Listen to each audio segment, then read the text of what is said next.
Lanka premier league 2020 එක්ව ජයගමු.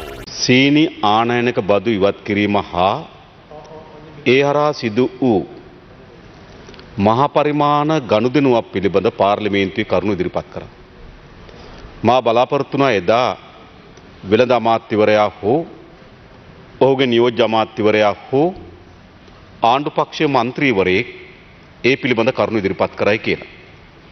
ඒ මොකද මේ මොහොතේ මෙම බොක්ස් එකේ කූඩුවේ සතොස සභාපති නුසාත් පෙරේරා හිටියා.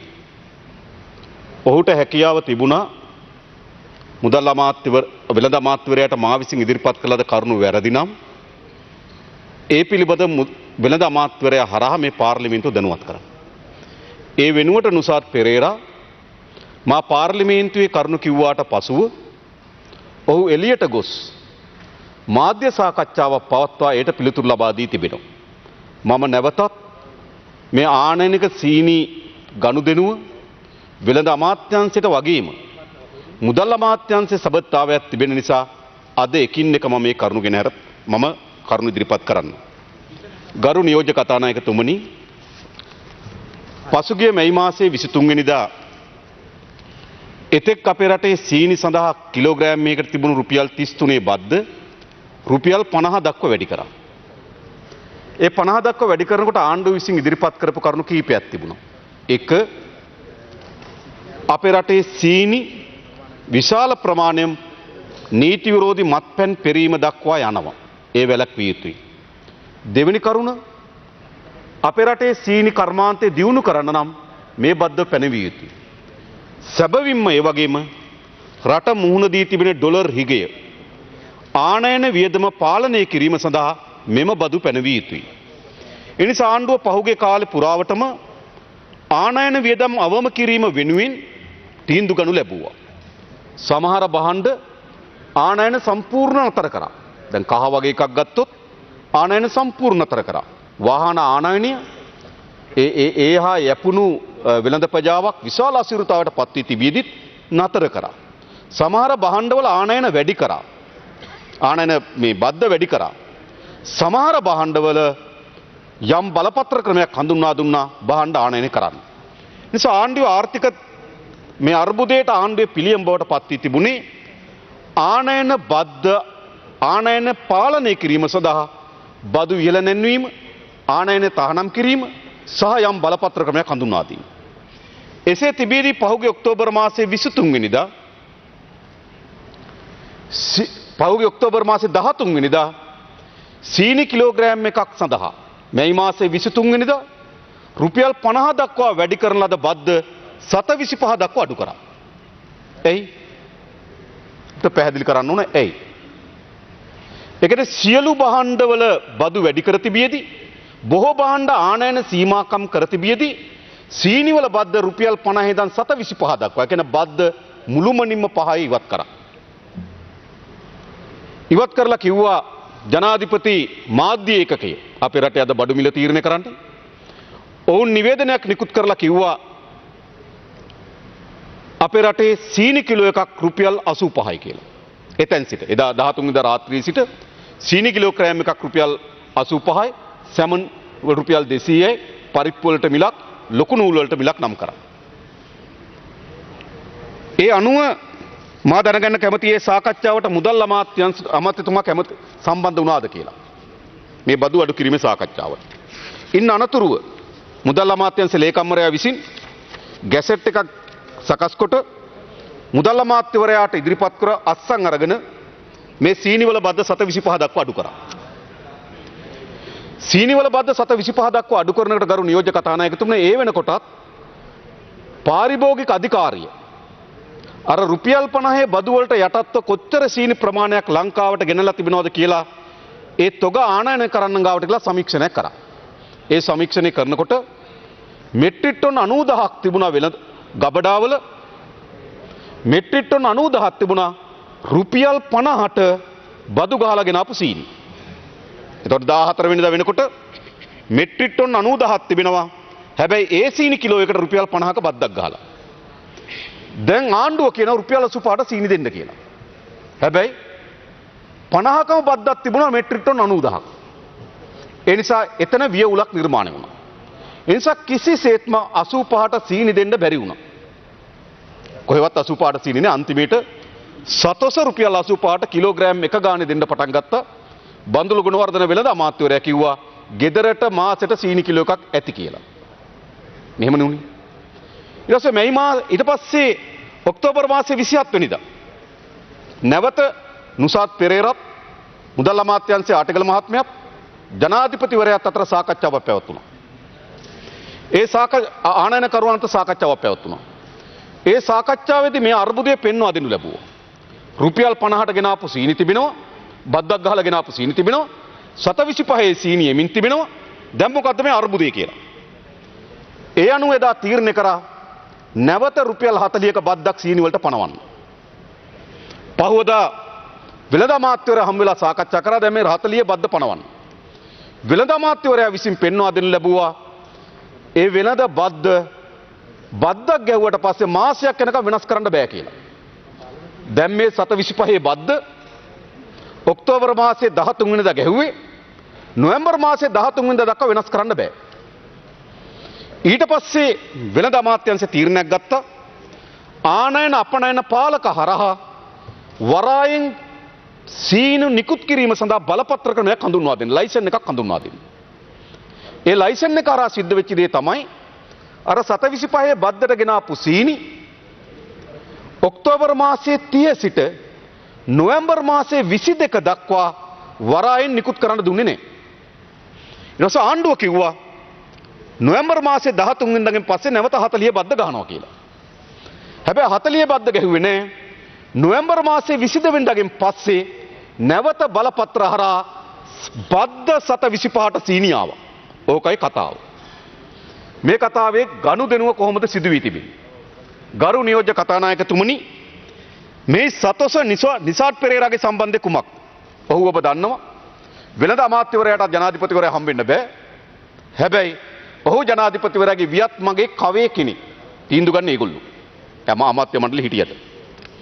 ඊළඟ දැන් මේ රුපියල් 85ට සීනි දෙන්න කියලා තිබේදී සතොස ඔක්තෝබර් මාසයේ 13 වෙනිදා මෙට්‍රික් ටන් 700ක් ගන්නවා රුපියල් 127.49ට 127.49ට අරගෙන සතොස 85ට සීනි දෙනවා. ඔක්තෝබර් මාසේ 15 වෙනිදා මෙට්‍රික් ටන් 700ක් ගන්නවා 121.50ට 121.50ට සතොස සීනි අරගෙන 85ට පාරිභෝගිකයන්ට දෙනවා. ඔක්තෝබර් මාසේ 20 වෙනිදා මෙට්‍රික් ටන් 750ක් ගන්නවා රුපියල් 92ට සජාස් මෞසින්ගේ සංගිලා අයිති සමාගමේ සභාපතිවරයාගේ. ඒ වගේම ඔක්තෝබර් මාසේ 22 වෙනිදා මෙට්‍රික් ටන් 600ක් ගන්නවා රුපියල් 110ට සතොස. දැන් බදු අඩු කරලා සීනි දෙන්න කියන රුපියල් 85ට. 85ට සීනි දෙන්න නම් ගරු නියෝජ්‍ය කතානායකතුමනි තොග මිලදී ගන්න ඕන අඩුම තරමේ 80ටවත්. හැබැයි 80ට ගන්න ඕන සීනි 121කට සභාපතිවරයා ගන්නවා. 124 ගන්නවා. 110ට ගන්නවා. අරගෙන 85ට සතොසේ දෙනවා. මේ කොහොමද වෙන්නේ? ආණ්ඩුව පාලන මිල 85යි කියනවා. හැබැයි සතොස මිලදී ගන්න 121කට. ආණ්ඩුව පාලන මිල 85යි කියනවා. සතොස මිලදී ගන්න 127.50ට. කොහොමද වෙන්නේ? ඒ විතරක් නෙවෙයි. ඊට පස්සේ ලංකාවේ අවුරුදු 30කින් ලංකාවට සීනි නැවක් ඇවිල්ලා නැහැ. හැබැයි පහුගිය නොවැම්බර් මාසයේ 2 වෙනිදා සීනි නැවක් ආවා. පහුගිය නොවැම්බර් මාසයේ 2 වෙනිදා සීනි නැවක් ආවා. සීනි මෙට්‍රික් ටන් 26000ක. කවුද ගෙනාවේ? සජාත් මෞසින්. 725 බද්දට සීනි මෙට්‍රික් ටන් 26000ක් ආවා. ඒ විතරක් නෙවෙයි ගරු නියෝජ්‍ය කතානායකතුමනි. ඔවුන් 725 බද්දට මේ වෙනකොට සීනි මෙට්‍රික් ටන් 37000ක් ගෙනලා තිබෙනවා. මේ 12 වෙනිදා තවත් මෙට්‍රික් ටන් 22500ක සීනි නැවක් වරායට එනවා. සජාත් මෞසින්ගේ විල්මා ට්‍රේඩින් කම්පැනි එකෙන් ගෙනන සීනි. අද මේ වෙනකොටත් ඉන්දියාවේ තවත් නැවකට සීනි මෙට්‍රික් ටන් 13500ක් පටවනවා. සජාස් මවුසීන්ගේ විල්මා ආයතනය. ආසන්න වශයෙන් ගත්තොත් මේ 725 සීනි වලට 725 බද්දට සීනි මෙට්‍රික් ටන් 73000ක් මේ දැන් වෙනකොට 37000ක් ගෙනලා තිබෙනවා. තව 38000ක් 38000ට තව 38000ක් ආසන්න වශයෙන් ගත්තොත් මේ 12 වෙනිදා 22500ක් එනවා. තව ප්‍රමාණයක් තව සතියකින් එනවා. දැන් මේ 725 බද්ද හොඳයි. තමුන්නාන්සලා හිතුවා පාරිභෝගිකයන්ට අඩු මිලට සීනි දෙන්න ඕන කියලා. දැන් අඩු මිලට සීනි දෙනවද? රුපියල් 85ට සීනි තියෙන්නේ කොහෙද? සතොසේ රුපියල් 85ට කිලෝ එකක් දෙනවා. හැබැයි 124ට ගත්තු සීනි 121ට ගත්තු සීනි 110ට ගත්තු සීනි දැන් රුපියල් 50 බද්ද අඩු වුණාම එහෙනම් සීනි කිලෝග්‍රෑම් එක රුපියල් 135 තිබ්බා. රුපියල් 50 බද්ද අඩු වුණාම සීනි කිලෝ එක රුපියල් 85ට දෙන්න පුළුවන් වෙන්න ඕන. හැබැයි සීනි කිලෝ එක 85ට දෙන්නේ නේ. අදත් වෙළඳපොළ 115යි 120යි සීනි කිලෝ එකක්. දැන් කවුද මේ ලාභي උපයන්නේ? දැන් ආටිකල කලබලේ ගිහිල්ලා මුදල් අමාත්‍ය සිලේකම්වරයා මහින්ද රාජපක්ෂ අග්‍රාමාත්‍යවරයාගේ මේ ගැසට් එකකින් බයල මුදල් අමාත්‍යවරයා හැටියට උහුරු තිබෙන්නේ මේ අස්සන ගන්නකොට රුපියල් 85ට සීනි දබා දීම සඳහා තිබෙන වැඩපිළිවෙල මොකද්ද? මේකෙන් විතරක් මතක තබා ගන්න. විල්මා ආයතනය මෙට්‍රික් ටන් 73000කට 73000 වැඩි කිරීම 50 වැඩි කිරීම 1000 අතිරේක ලාභයක් උපයනවා. ගණන් හදලා බලන්න. මෙට්‍රික් ටන් 90000ක් මේ වෙනකොට අවිලා තිබෙනවා. මෙට්‍රික් ටන් 99 ආණ්ඩුවට බදු අහිමි වෙලා තියෙන කෝටි 450ක්. හරි. ආණ්ඩුව බදු අහිමි කරගෙන ජනතාවට සහනයක් දුන්න වෙන්න පුළුවන්. හැබැයි ජනතාවට සීනි 85ට නේ. එක්ක ආණ්ඩුවට බද්ද යන්න ඕන. රුපියල් 50. එහෙම නැත්නම් පාරිභෝගිකයන්ට 85ට සීනි දෙන්න ඕන. 85ට සීනිත් නැහැ ආණ්ඩුවට බද්දත් නැහැ. සාමාන්‍යයෙන් ගරු නියෝජක කතානායකතුමනි වසරකට අපි සීනි ආනයනය කරන්නේ මෙට්‍රික් ටන් ලක්ෂ 6මාරක් විතර. හැබැයි මේ ඔක්තෝබර් මාසේ 13 වෙනිදා 725 දක්වා සීනි බද්ද අඩු කිරීමේ සිට මේ මාස දෙක ඇතුළත වෙනකොට දැනටමත් මෙට්‍රික් ටන් ලක්ෂ 2කට කිට්ටු ආනයනක සීනි ආනයනය කරමින් තිබෙන නැව් වලට පටවමින් තිබෙනවා. කවුරු වෙනුවෙන්ද මේ? සජාත් මෞසින් වෙනුවෙන්. සංගිලා ආයතනය දුන්නා වියත් මඟට අඩු මිලට රැස්වීම කියන්න. ඒ වගේ ගෙවීම් තමයි භාණ්ඩාගාරයේ මේ ගෙවීමින් තිබෙන්නේ. ඒ නිසා ආණ්ඩුව 725 දක්වා බද්ද අඩු කරා නම් රුපියල් 85ට සීනි දෙන්න ඕන. රුපියල් සාමාන්‍යයෙන් කරු නියෝජක කතානායකතුමනි රුපියල් 85ට සීනි දෙන්න. තොග වෙලෙන්දට 80ට දෙන්න ඕන. ආනයන කරුවා රුපියල් 75ට තොග වෙලෙන්දට දෙන්න ඕන. තොග වෙලෙන්ද දෙන්නේ 80ට. 80ට දීපු සීනි තමයි සිල්ලර වෙලෙන්දා රුපියල් 85ට විකුණන්න පුළුවන්කම තිබෙන්නේ. දැන් මෙහෙම එකක් වෙලා තියෙනවද? මේ 90 විතරක් අහිමි වී තිබෙනවා බදු කෝටි 450 ආණ්ඩුවට. ලක්ෂ 2ක් වුණොත් කෝටි 10000ක් සමාන කෝටි 1000ක් බදු අහිමි වෙනවා. රුපියල් බිලියන 10ක ආණ්ඩුවට බද්දක් අහිමි වෙනවා. මා කියන්නේ ආණ්ඩුව ජනතාව වෙනුවෙන් කල්පනා කරලා බද්ද අහිමි කරගෙන ජනතාවට අඩු මිලට සීනි දෙනවා අඩු මිලට සීනි දෙන්න. හැබැයි අද ආණ්ඩුවට බද්දත් නැහැ ජනතාවට අඩු මිලට සීනිත් නැහැ. සිද්ධ වෙලා තියෙන්නේ මොකද්ද? ජාවාරම්කරු කුප්‍රකට කණ්ඩායමක් මේ ආණ්ඩුවේ භාණ්ඩාගාර ලැබෙන්න ඕන ධනය වෙන පාරවල වලින් තමන්ගේ ගෙදරට තමන්ගේ ව්‍යාපාරයට හරවගෙන තිබෙනවා. මෙන්න මේක තමයි මම එදා පාර්ලිමේන්තුවේ ඉල්දරව් කරේ. ඉල්දරව් කර උත්තර දෙන්න ඕන කවුද? මේ කාරක සභා අවස්ථාවේ ඒ වෙලාව උත්තර දෙන්න ඕන බන්දුල ගුණවර්ධන වෙළඳ අමාත්‍යවරයා. අද නම් උත්තර දෙන්න ඕන කවුද?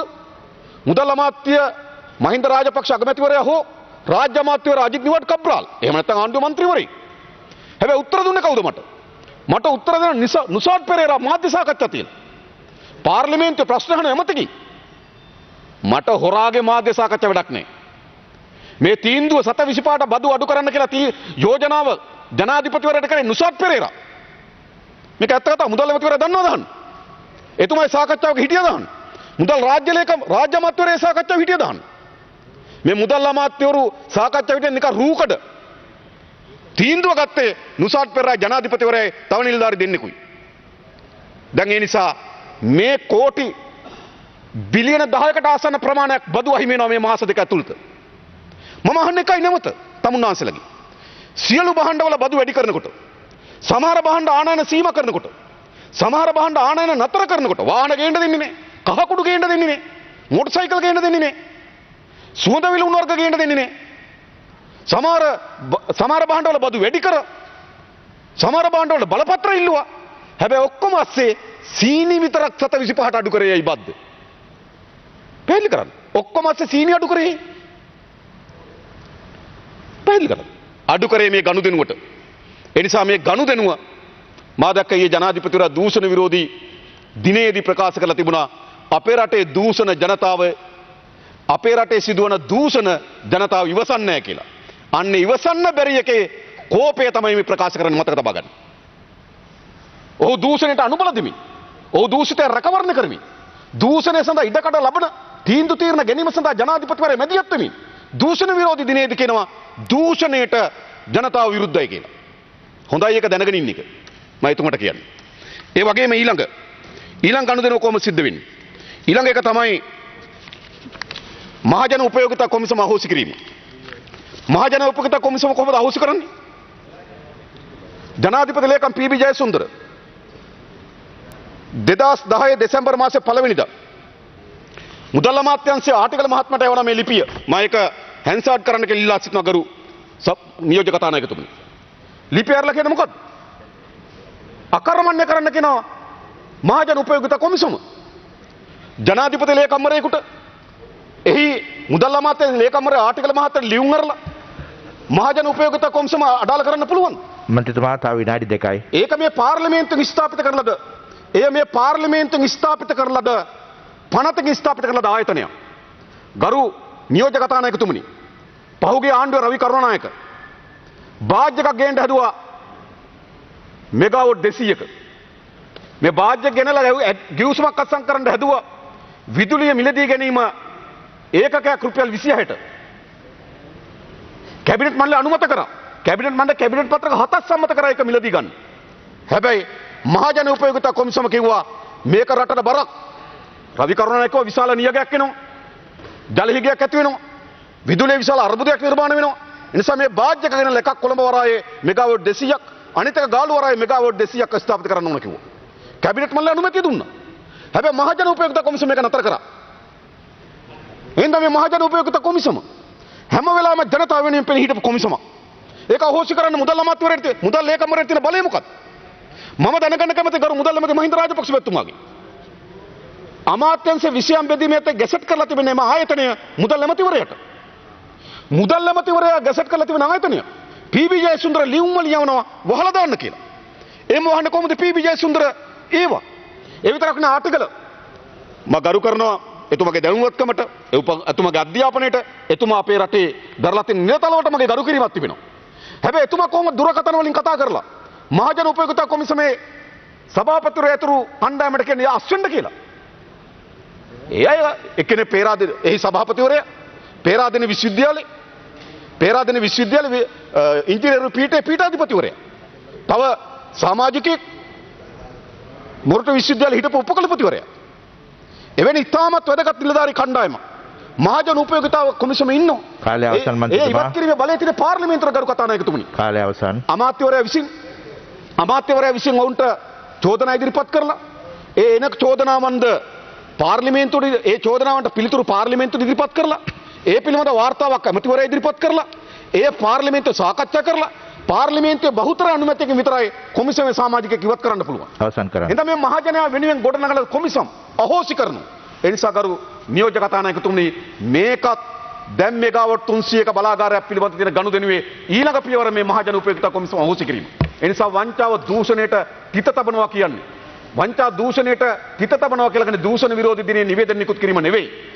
තමන්ට පැවරීම තිබෙන ජනාධිපති බලතල අවසන් කරන්න. දූෂණ ඉටු කිරීම දූෂණ ක්‍රියාමාර්ග වැළැක්වීම සඳහා තීන්දුව ගැනීම තමයි වගකීම කියලා